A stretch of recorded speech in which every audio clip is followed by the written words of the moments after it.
नमस्कार, मैं मनीष कुमार आप सभी लोगों का हमारे YouTube चैनल पे स्वागत करता हूं। तो आज के इस वीडियो में हम लोग देखने वाले हैं रीपार्टीशन एंड कोलिस के बारे में, इसके बीच का डिफरेंस और जो हमारा फेमस क्वेश्चंस है उसके बारे में। तो चलिए लेट ना करते हुए हम सीधा चलते हैं अपने लैपटॉप के स्क्रीन पर, वहीं पे सारे क्वेश्चंस को देखते हैं। और राइट, तो हम आ गए हैं लैपटॉप के स्क्रीन पर और यहाँ पे देख सकते हो कि हमने रीपार्टीशन वर्सेस कोलिस लिखा हुआ है, टॉपिक आज का हमारा है। एंड यहाँ पे पोटेंशियल इंटरव्यू क्वेश्चंस में जो हमारे हैं वो सबसे पहले इंटरव्यू में जनरली डायरेक्ट डिफरेंस नहीं पूछे जाते हैं। पहले वो स्टार्ट करेंगे कि हमें रीपार्टीशनिंग एंड कोलिस पता है कि नहीं, तो वही पूछते हैं व्हाट इज़ रीपार्टीशनिंग या व्हाट इज़ कोलिस। अगर जब हम उसको एक्सप्लेन कर देते हैं तो फिर वो पूछते हैं कि which one will you choose and why. यहाँ पे एक सिनेरियो क्वेश्चन दिया जाएगा कि ऐसा केस है वो जो कि हम आगे बात करने वाले हैं, तो आप कौन सा चूज करोगे और क्यों, ठीक है। एंड देन रीपार्टीशनिंग वर्सेस कोलिस अगर कोई डायरेक्ट पूछ लेता है तो ये सारे हमारे इंटरव्यू के क्वेश्चंस हैं जो कि जनरली पूछे जाते हैं, ठीक है। तो चलिए अब हम बात कर लेते हैं कि पहले रीपार्टीशनिंग एंड कोलिस होता क्या है। उससे पहले हम बात कर लेते हैं कि इशू क्या हुआ हमें कि जिसकी वजह से हमें रीपार्टीशनिंग एंड कोलिस पढ़नी पड़ रही है। मतलब कि हम स्पार्क में ऐसा क्या इशू फेस कर रहे थे जिसकी वजह से ये दोनों कॉन्सेप्ट का ईजाद हुआ, ठीक है। ऑल राइट, तो हम पहले देख लेते हैं कि इशू क्या हुआ, ठीक है। तो अगर मान लो कि हमने डेटा फ्रेम बनाया तो वहाँ पे मल्टीपल पार्टीशंस होगी, हमारा डेटा बहुत बड़ा है तो यहाँ पे हमारे पास मल्टीपल पार्टीशंस होंगे। यहाँ पे एक हम छोटा सा यूज केस लेके समझाने की कोशिश कर रहे हैं जिससे कि हमें प्रॉपर कॉन्सेप्ट समझ में आ जाए। तो देखो हमारे पास जनरली क्या होता है, इशू क्या आता है कि हमारा जो पार्टीशन का साइज हो जाता है वो अनइवन हो जाता है। जैसे कि ये 10 MB का एक पार्टीशन है। पार्टीशन का मतलब कि यहाँ इसके अंदर क्या पड़ा हुआ है, पूरा एक डेटा पड़ा हुआ है। इस तरीके से हमारा रो और कॉलम फॉर्मेट में डेटा पड़ा हुआ है, ठीक है। तो ये एक 10 MB का है। इसी तरीके से एक 20 MB का है, एक 30 MB, एक 40 MB और एक 100 MB, ठीक है। तो कुछ इस तरह से हमारे डेटा के पार्टीशंस बने हुए हैं।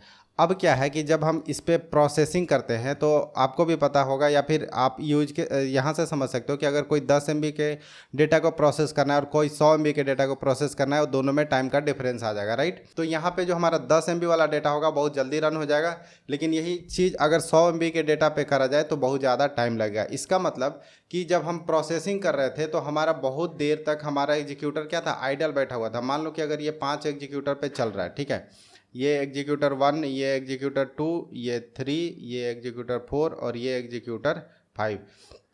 1 वाला अपना काम फिनिश करके बैठा हुआ होगा, 2 वाला भी, 3 वाला भी, 4 वाला भी, मतलब एक के बाद एक के बाद एक खत्म कर लेगा। और E5 के लिए वेट कर रहा होगा। ये सब वेट कर रहे होंगे कि कब ये E5 का प्रोसेस कंप्लीट होगा, फिर हम आगे के प्रोसेस को रन करेंगे। तो यहाँ पे हमारा टाइम का डिले हो रहा है, ठीक है। एंड हमारा रिसोर्सेस वेस्ट भी हो रहा है क्योंकि हमें E5 को प्रोसेस करने के लिए बड़ा चंक लिया हुआ है और E1 E2 उस समय तक बैठा हुआ है। अगर मान लो कि हम 16 GB का एग्जीक्यूटर ले लेते हैं, मल्टीपल एग्जीक्यूटर्स, तो उस केस में क्या होगा, बाकी एग्जीक्यूटर काम करके बैठे हुए हैं, मतलब वो खाली बैठे हुए हैं, वहाँ पे हमारा कुछ भी उस रैम का यूटिलाइजेशन नहीं हो रहा है, ठीक है। तो इस केस को डील करने के लिए हम यूज करते हैं रीपार्टीशन एंड कोलिस। तो ये दो मेथड हमारे पास हैं इसको डील करने के लिए, ठीक है। अब ये सिचुएशन अराइज कैसे होता है पहले वो देख लेते हैं। ये सिचुएशन अराइज होता है कि मान लो कि आपने कोई ज्वाइन लगाया, ठीक है, आपने एक ज्वाइन मारा। अब वो ज्वाइन क्या था, कोई प्रोडक्ट पे प्रोडक्ट, अभी प्रोडक्ट एग्जांपल ले लेते हैं आसानी से समझने के लिए। कोई प्रोडक्ट पे वो ज्वाइन हो रहा था, प्रोडक्ट वाले कॉलम पे, ठीक है।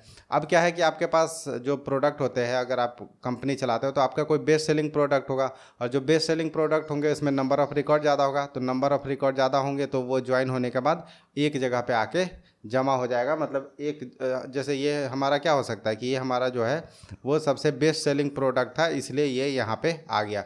मतलब कि ये हम हमेशा ही ये फेस करेंगे कि हमारा डेटा में स्क्यूनेस आएगा। इसको क्या बोलते हैं, स्क्यूनेस।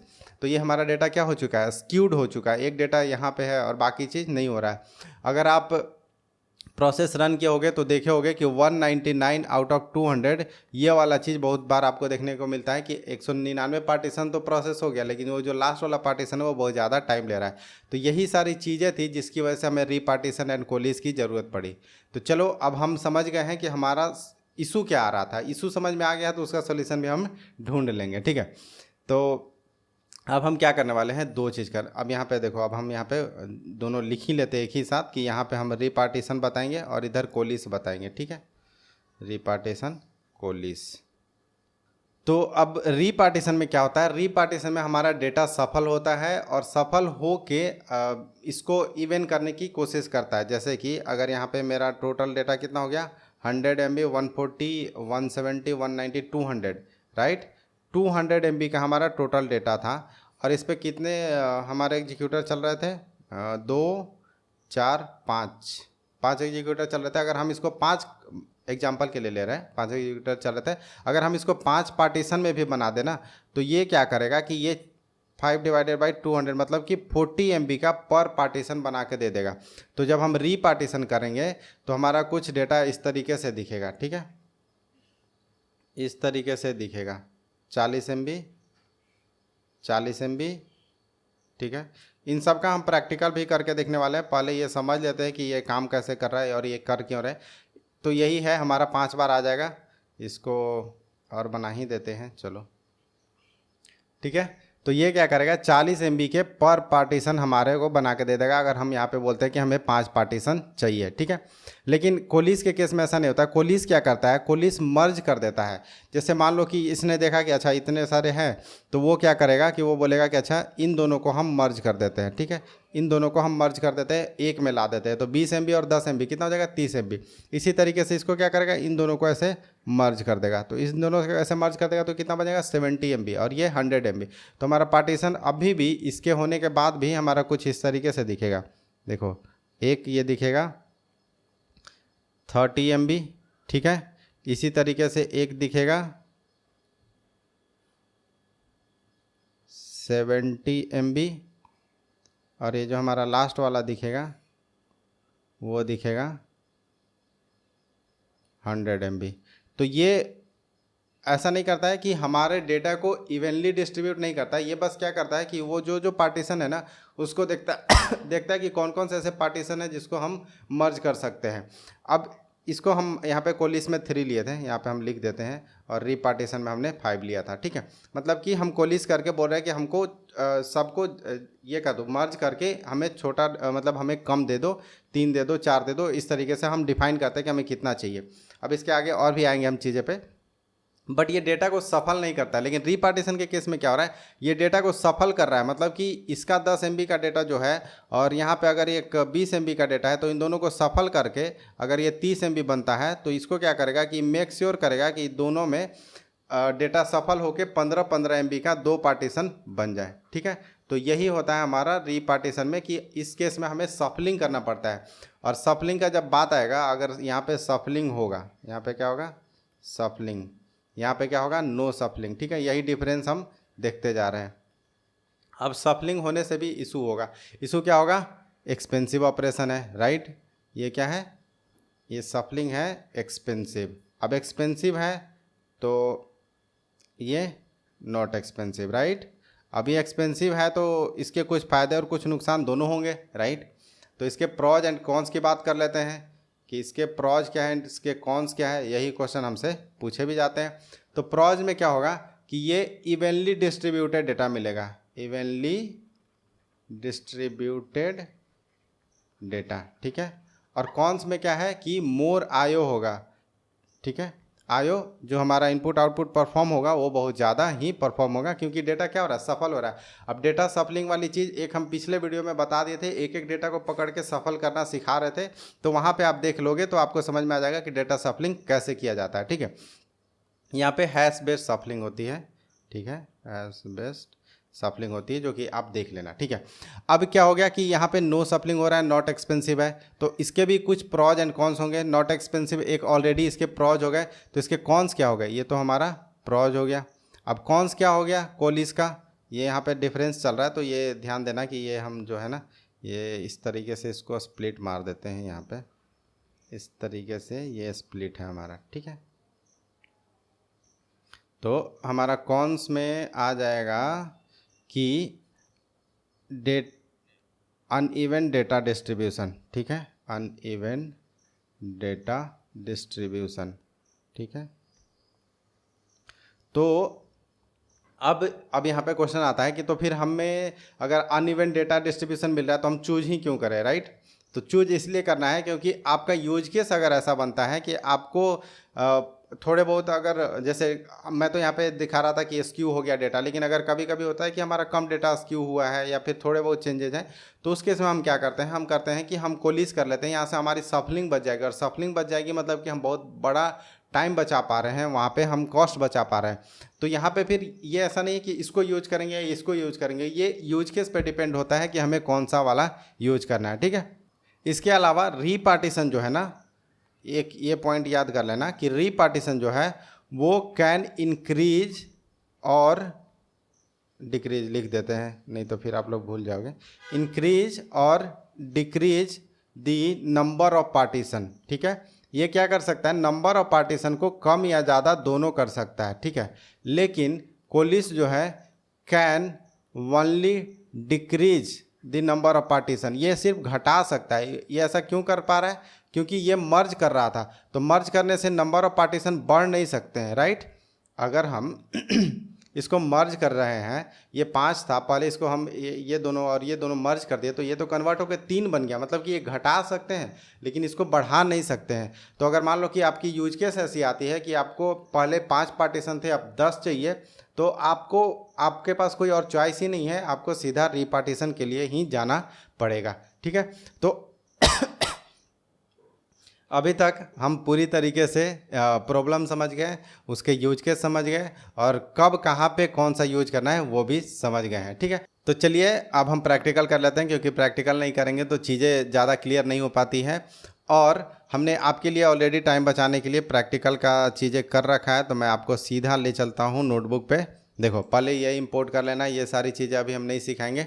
उसके बाद यहाँ पे क्या है कि देखो ये फ्लाइट डेटा है। अब फ्लाइट डेटा कहाँ से लेना है, कैसे लेना है, अगर आप सीक्वेंसली फॉलो कर रहे हो तो आपको पता होगा, वरना मैं बता ही दूँ क्या? चलो बता ही देता हूँ। यहाँ पे स्पार्क डेटा है, ये वाला लिंक मैं दे दूँगा, ठीक है, वहाँ से आप लोग डाउनलोड कर लेना। इसके बाद यहाँ पे 3 कॉलम है, ये चीज़ ध्यान रख लो। Destination country, origin country and count, ये 3 कॉलम है हमारे पास, ठीक है। इसको दिखा भी देते हैं, क्योंकि थोड़ा दिखा देने से डेटा बेटर रहता है, दिमाग में अच्छे से चीज़ें कैप्चर हो पाती है। तो मैं यहाँ पे कर देता हूँ flight df डॉट शो, ठीक है। flight df डॉट शो करेंगे तो यहाँ पे ये देखो कुछ इस तरह का डेटा है कि डेस्टिनेशन कंट्री है, मतलब यहाँ से फ़्लाइट निकला और यहाँ पे गया और कितने बार गया, ठीक है। चलो डेटा समझ गए, आगे बढ़ते हैं। अब ये देखो फ्लाइट df डॉट काउंट, यहाँ पे हमने काउंट निकाला है कि ये जो डेटा फ्रेम है उसमें टोटल कितने काउंट है, 255 रिकॉर्ड्स यहाँ पे प्रेजेंट है, ठीक है। अब यहाँ पे देखो हमने यहाँ पे क्या किया है कि पहले अगर डेटा फ्रेम से आपको पार्टीशन पता करना है तो आप नहीं कर सकते, पहले उसको आपको RDD में कन्वर्ट करना पड़ेगा, एंड RDD में कन्वर्ट करके गेट नंबर ऑफ पार्टीशन से आप निकाल सकते हो। तो यहाँ पे यही किया है, flight df dot RDD dot gate number of partitions, मतलब नम एंड पार्टीशंस। तो यहाँ से हमें बता रहा है कि आपके पास एक पार्टीशन है। पार्टीशन आपको बताया था कि 128 MB का एक पार्टीशन ये बना के रखता है, लेकिन हमको अब इसको रीपार्टीशन करना है। तो यहाँ पे देखो हमने रीपार्टीशन किया, हम बोले कि नहीं हमें एक नहीं हमें 4 चाहिए, ठीक है। तो यहाँ पे डॉट रीपार्टीशन आप यूज कर सकते हो, तो वहाँ से आपको जितनी पार्टीशन चाहिए उतनी मिल जाएगी। यहाँ पे हमने पार्टीशन फ्लाइट df कर लिया, ठीक है। अब यहाँ पे 2 चीज़ें हैं कि अगर आपको डेटा देखना है तो डेटा आपको पहले सेव करके फिर देखना पड़ेगा, और अगर आप सिर्फ ये देखना चाहते हो कि काउंट कितना जनरेट हुआ है तो वो आप आसानी से कर सकते हो। यहाँ पे देखो ये हमारा है स्पार्क पार्टीशन ID, जो कि इन दोनों में से किसी एक में होता है, spark dot sequel dot types या फंक्शन डॉट टाइप्स। ये हमेशा मेरे को नहीं याद रहता है तो सॉरी इसके लिए, लेकिन हाँ इन्हीं दोनों में से किसी में आपको मिल जाएगा। तो spark underscore partition underscore ID, ठीक है, ये वाली चीज़ आपको रन करना है। एंड देन हमने नया कॉलम बनाया पार्टीशन ID, अभी हो सकता है आपको समझ में आए ना आए। विद कॉलम की वजह से हमने बात कर ली है प्रैक्टिकल वाले में, तो अगर नहीं समझ में आ रहा है तो विद कॉलम वाली चीज़ें आप देखो, ठीक है। ग्रुप बाय अभी नहीं बात करी है, तो हम क्या कर रहे हैं, बोल रहे हैं कि जितने भी पार्टीशन उसको ग्रुप करके और उसका हर एक ग्रुप का काउंट दे दो, कितना काउंट है, मतलब कि हमें हर एक पार्टीशन ID का काउंट मिल जाएगा यहाँ पे, ठीक है। तो यहाँ पे देखो हमने बोला था इसको 4 पार्टीशन बनाने, राइट। यहाँ पे हमने इसको कितना बोला था, 4 पार्टीशन बनाने, तो ये क्या किया है, 4 पार्टीशन बना दिया है। एंड हमने क्या बोला था कि जब रीपार्टीशन करेंगे तो डेटा इवनली डिस्ट्रीब्यूटेड रहेगा, जो कि यहाँ पे आप देख सकते हो 64 रिकॉर्ड 64 रिकॉर्ड 64, और कम रिकॉर्ड था 1-2 तो आगे पीछे हो जाते हैं, ठीक है, 63 रिकॉर्ड, राइट। तो यहाँ से हम समझ गए कि रीपार्टीशन कैसे करते हैं। रीपार्टीशन एक्चुअली में सबको इवनली डिस्ट्रीब्यूट करता है, लेकिन ये इतना ही नहीं है, अभी बहुत आगे चीज़ें समझना है। ठीक है, अब जब आप रीपार्टीशन करोगे ना, तो रीपार्टीशन में आपको एक और ऑप्शन दिया जाता है जिसकी बात अभी तक हमने नहीं करी थी। रीपार्टीशन आप कॉलम के बेसिस पे भी कर सकते हो। अगर आपका कोई ऐसा कॉलम है जहाँ से कि आप रीपार्टीशन करना चाहते हो तो कर सकते हो। जैसे मान लो कि हमारा जैसे यहीं पे अगर कंट्री वाला है, ओरिजिन कंट्री नेम है, तो ओरिजिन कंट्री में यूएस, यूके, ऐसे ऐसे अगर एक कंट्री का एक पार्टीशन बनाना है तो वो हम कर सकते हैं। एंड यहाँ पे ऑप्शनल है कि आप नंबर ऑफ पार्टीशन देना चाहते हो या नहीं देना चाहते हो। तो अगर आप सिर्फ नंबर ऑफ पार्टीशन दोगे तो उतने पार्टीशन क्रिएट करके दे देगा, लेकिन अगर नंबर ऑफ पार्टीशंस के साथ अगर आप कॉलम नेम देते हो तो कॉलम पे पार्टीशन करके देगा, और अगर सिर्फ कॉलम नेम देते हो तो सिर्फ उस पर्टिकुलर कॉलम पे पार्टीशन करके देगा। ठीक है, एंड जैसे यहाँ पे हमने एग्जांपल में लिया 300 एंड ऑरिजिन कंट्री नेम। इसका मतलब कि हम बोल रहे हैं कि 300 पार्टीशन बनाओ, और वो जो पार्टीशन बेसिस होने चाहिए वो ऑरिजिन कंट्री नेम पे होने चाहिए। ठीक है, अब ये हमने 300 क्यों लिया, मतलब ऑलरेडी 4, 5, 10 लेते हैं, तो 300 लेने का कारण था कि हमारे पास टोटल कितने रिकॉर्ड थे, 255 रिकॉर्ड थे। इसका मतलब कि हमारे पास जितने रिकॉर्ड है उससे ज़्यादा हम पार्टीशन बनाने की कोशिश कर रहे हैं, तब क्या होगा, राइट। तो यहाँ पे देखो हमने RDD में कन्वर्ट किया and then get number of partitions करी तो हमें 300 मिला। ठीक है, अब यहाँ पे देखो ये इंटरेस्टिंग चीज़ है कि हमने 300 पार्टीशन मांगे जबकि इसके पास 255 ही रिकॉर्ड है, ये लाएगा कहाँ से, राइट। तो ये क्या करेगा, कुछ पार्टीशन में नल रिकॉर्ड रखेगा, मतलब कोई भी रिकॉर्ड नहीं रखेगा। तो यहाँ पे देखो 0, 1 वाला पार्टीशन गायब हो गया, मतलब वहाँ पे कोई रिकॉर्ड नहीं है। 2 पे है, 2 के बाद 3, 4, 5, 6 इसमें कुछ नहीं है। ठीक है, इसी तरीके से यहाँ पे आप पार्टीशन देख सकते हो। तो अगर आप नंबर ऑफ ज़्यादा पार्टीशन करोगे तो वो भी हमारे लिए अच्छी नहीं है, क्योंकि बार बार हर एक पार्टीशन पे जाके रन करना ये अच्छी चीज़ नहीं है। तो आप अगर नंबर ऑफ ये भी एक ऑप्टिमाइजेशन टेक्निक है कि आपको कितना नंबर ऑफ पार्टीशन रखना है कि उससे आपकी ऑप्टिमल टाइम में रन हो सके। अब मान लो कि हमने जो ये पार्टीशन बना दिया इसमें 1-1, 2-2 रिकॉर्ड पड़े हुए, इससे कोई फ़र्क मतलब हमारा प्रोसेसिंग कुछ ज़्यादा इम्पैक्ट नहीं होगा। हमें कुछ इस तरह से नंबर लेने हैं कि हमारा प्रोसेसिंग पे इम्पैक्ट भी अच्छा हो जाए। अब जैसे मान लो कि आपके पास 2 GB का डेटा है, तो आप नहीं चाहोगे कि आपके पास 500-600 पार्टीशन हो। 2 GB का डेटा है तो 10-15 पार्टीशन में काम हो जाएगा आपका। तो इस तरीके से हमें डिसाइड करना होता है कि हम कितने नंबर ऑफ पार्टीशन पे जाएं जिससे कि हमारा ऑप्टिमल परफॉर्मेंस मिले। ठीक है, और इसमें ट्रायल एंड एरर की भी बहुत होती है कि अगर हम 10 पार्टीशन करें तो कितना टाइम ले रहा है, 15 पार्टीशन करें तो कितना टाइम ले रहा है, 12 पार्टीशन करें तो कितना टाइम ले रहा है। तो इस तरीके से हम ऑप्टिमल नंबर पे पहुंचते हैं। ठीक है, तो ये हो गया हमारा पार्टीशन कर लिया हमने। अगर नंबर रिकॉर्ड से ज़्यादा पार्टीशन करेंगे तो क्या होगा, राइट। अब हम आते हैं कोलिस पे। हमने अभी तक कोलिस के बारे में बात नहीं की थी, बस ये बताया था कि ऐसे काम करता है। ठीक है, तो पहले देखो कोलिस करने के लिए हमारे पास एक ही पार्टीशन था, तो पहले हमने इसको क्या कर लिया, रीपार्टीशन करके 8 पार्टीशन बना लिया। अभी ये जो 8 पार्टीशन होंगे ना, ये इवनली डिस्ट्रीब्यूटेड होंगे, जो कि आप यहाँ पे देख सकते हो, राइट। सिंपल, यहाँ तक कोई दिक्कत नहीं। मान के चलो कि हमारे 8 पार्टीशन थे, अब हम इसको कोलिस करने की कोशिश कर रहे हैं। हमारे पास कितने टोटल पार्टीशन है, 8 पार्टीशन है। हम इसको कोलिस करके कितने में कन्वर्ट करना चाहते हैं, 3 में कन्वर्ट करना चाहते हैं, राइट। हम कितने में कन्वर्ट करना चाहते हैं, 3 में। जब हम 3 में कन्वर्ट करेंगे तो देखो यहाँ पे हमने कन्वर्ट, यहाँ पे मतलब कोलिस का यही है, कोलिस के अंदर सिर्फ एक ही आर्गुमेंट पास होता है। अगर मैं आपको ये हटा दूँ और प्रेस करके दिखा दूँ, कोलिस जब टैब मारूँगा, अच्छा ये अपने आप आ गया यहाँ पे CO, देखो हाँ यहाँ पे कोलिस में सिर्फ एक और एक आर्गुमेंट पास करते हैं, वो नंबर ऑफ पार्टीशन। ठीक है, CO कोलिस में हम एक ही पार्टीशन पास करते हैं, जो कि हमने यहाँ पे 3 पास किया था। ठीक है, अभी जब हमने 3 पास किया तो यहाँ पे इसने, अब हम क्या कर रहे हैं, हम यहाँ पे बेसिकली हर बार पार्टीशन का काउंट निकालने की कोशिश कर रहे हैं कि उस पार्टीशन में मेरे कितने काउंट बने। हमारे पहले पार्टीशन में देखो 32, 32, 32 ऐसे एक जगह 31 था। ठीक है, इवनली डिस्ट्रीब्यूटेड था। जैसे ही मैंने इसको कोलिस करा, 3 में कोलिस मारा, तो ये क्या हो गया, देखो अनइवन डिस्ट्रीब्यूशन हो गया। इसीलिए बोलता हूँ कि हमें डिसाइड करना होता है कि हमें डिस्ट्रीब्यूशन अनइवन चाहिए, इवन चाहिए, हमको सफलिंग में ज़्यादा टाइम लगाना है, या हमको ज़्यादा अनइवन थोड़ा बहुत हो जाए तो चलेगा। तो ये सारी चीज़ें हमें ध्यान देके कोलिस एंड रिपार्टीशन करनी होती है। ठीक है, यहाँ पे देख सकते हो इसने हमें अनइवन दिया, इन दोनों में तो 96 दिया, लेकिन इसमें 63 दिया। ठीक है, अब हमने यहाँ पे क्या किया था, अगर यही सेम चीज़ को जैसे यहाँ पे 8 को 3 में बनाया था, अगर हम यही चीज़ को कहाँ गया, 8 को हमने 3 में बनाया था, अगर हम कोलिस के जगह रीपार्टीशन कर दें, यही 3 को रीपार्टीशन 3 में करना चाहें तो क्या होगा। तो यहाँ देखो हमने रीपार्टीशन किया और जैसे मैंने रीपार्टीशन किया ये देखो इवनली डिस्ट्रीब्यूटेड हो गया। इसका मतलब कि हम जब भी रीपार्टीशन यूज करेंगे वो इवनली डिस्ट्रीब्यूट करेगा, जब भी कोलिस करेंगे अनइवन डिस्ट्रीब्यूशन करेगा। सफलिंग कम होगा किसमें, कोलिस में सफलिंग नहीं होगा, ना के बराबर होगा, क्योंकि एक पार्टीशन को उठा के पूरा लाना है तो ला देता है, मतलब वो एक सफल होता है। लेकिन जैसे यहाँ पे हमारा पूरा एक एक डेटा सफल होता है मैच करके हैश पे जो होता है वो नहीं करना पड़ता है, ठीक है। अब देखो हमने एक चीज़ बताया था कि हम क्या करेंगे कि नंबर ऑफ पार्टीशन कम कर सकते हैं लेकिन ज़्यादा नहीं कर सकते कोलिस के केस में। लेकिन इस बार हमारा क्या है, इसमें कितने हैं 8 पार्टीशन है ना, कहाँ गया वो 8 पार्टीशन वाला मेरा डेटा। ये देखो कोलिस फ्लाइट डीएफ जो है जिसमें 8 पार्टीशन है, इसको वापस रन ही कर लेते हैं ताकि कुछ गड़बड़ ना हो जाए, ठीक है। ओके 8 पार्टीशन हो गया। मैं गड़बड़ का मतलब कि मैं कभी ओवर राइट कर देता हूँ सेम डेटा फ्रेम को, तो इसके लिए अब यहाँ पे हम करेंगे डॉट कोलिस, ठीक है। कोलिस करके अब हम इसको 10 करने की कोशिश करते हैं, ठीक है।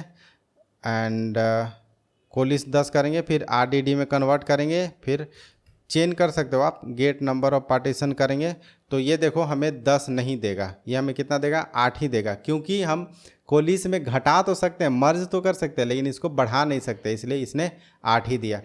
तो आशा करते हैं कि आपको ये कोलिस एंड रीपार्टीशन समझ में आ गया होगा, और समझ में आने के साथ साथ हर एक चीज़ क्लियर हो गई होगी कि क्यों ही कर रहे हैं, क्यों हम हमेशा जो फोकस करते हैं ना क्यों वाला पार्ट बहुत इंपॉर्टेंट होता है। तो चलिए अब हम मिलते हैं अपने अगले वीडियो में, तब तक के लिए बाय।